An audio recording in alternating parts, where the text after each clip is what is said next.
नमस्कार दोस्तों, चलिए आज हम जानते हैं कि शिव कौन है, क्या है शिव तत्व और शिवलिंग का स्वरूप ऐसा क्यों है। क्या आप ये जानते हैं?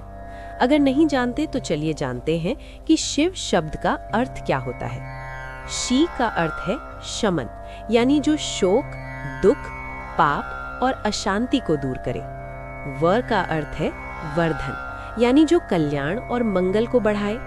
इस प्रकार शिव का मूल अर्थ है जो दुख का निवारण करके जीवन में मंगल और कल्याण लाते हैं। अब चलते हैं मुख्य विषय पर। शिवलिंग का रूप ऐसा क्यों है? इसके पीछे एक बहुत ही रोचक कथा है। सृष्टि के प्रारंभ में भगवान नारायण और परमपिता ब्रह्मा जी के बीच ये विवाद उत्पन्न हुआ कि दोनों में से बड़ा कौन है। तभी एक दिव्य ज्योतिर्लिंग प्रकट हुआ और उसमें से एक आवाज आई, तुम दोनों में से जो पहले इस ज्योति स्तंभ का आदि या अंत खोज लेगा वही सबसे बड़ा होगा। तब ब्रह्मा जी ऊपर की ओर और भगवान नारायण नीचे की ओर इस स्तंभ का अंत खोजने निकल पड़े।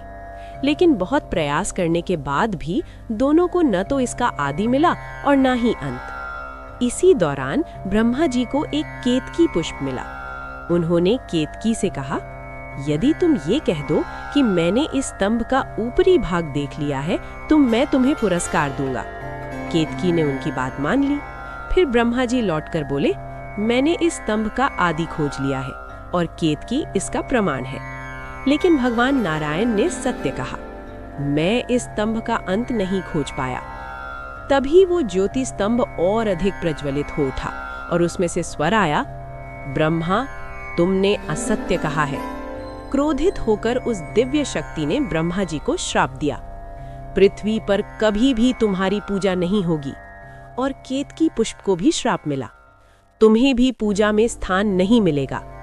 वहीं भगवान नारायण के सत्य के कारण उन्हें आशीर्वाद मिला कि पृथ्वी पर हर शुभ कार्य में तुम्हारी पूजा होगी और जहां तुम्हारी आराधना होगी वहां सदैव सुख और समृद्धि बनी रहेगी। इसके बाद उस ज्योतिर्लिंग की उष्णता और तेज बढ़ने लगा। तब ब्रह्मा जी ने क्षमा मांगी और भगवान नारायण ने भी प्रार्थना की, हे प्रभु, आप कौन हैं? कृपया शांत हो जाइए। तभी वो ज्योतिर्लिंग एक विशाल शिला के रूप में प्रकट हुआ और बोला, मैं शिव हूँ। उन्होंने कहा, इस अनंत स्तंभ को धारण करने की शक्ति तुम में नहीं है। तभी शिव की शक्ति प्रकट हुई। माता शक्ति ने अपने दोनों हाथों से अंजलि बनाकर कहा, हे प्रभु, आप मेरी इस अंजलि में स्थित हो जाइए। तुरंत वो विशाल स्तंभ छोटा होकर माता की अंजलि में समा गया और शांत हो गया। इसी कारण शिवलिंग का स्वरूप इतना सुंदर और अद्भुत दिखाई देता है, मानो पूरा ब्रह्मांड उसमें समाहित हो। बाद में जब मानव सृष्टि हुई तब शिव के इस लिंग रूप को पुरुष स्वरूप और माता की अंजलि को स्त्री स्वरूप के रूप में स्थापित किया गया।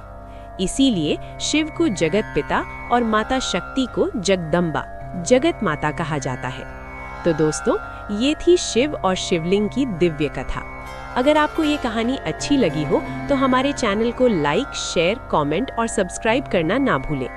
ऐसी ही पौराणिक और आध्यात्मिक कथाएं सुनने के लिए हमारे साथ जुड़े रहें। धन्यवाद।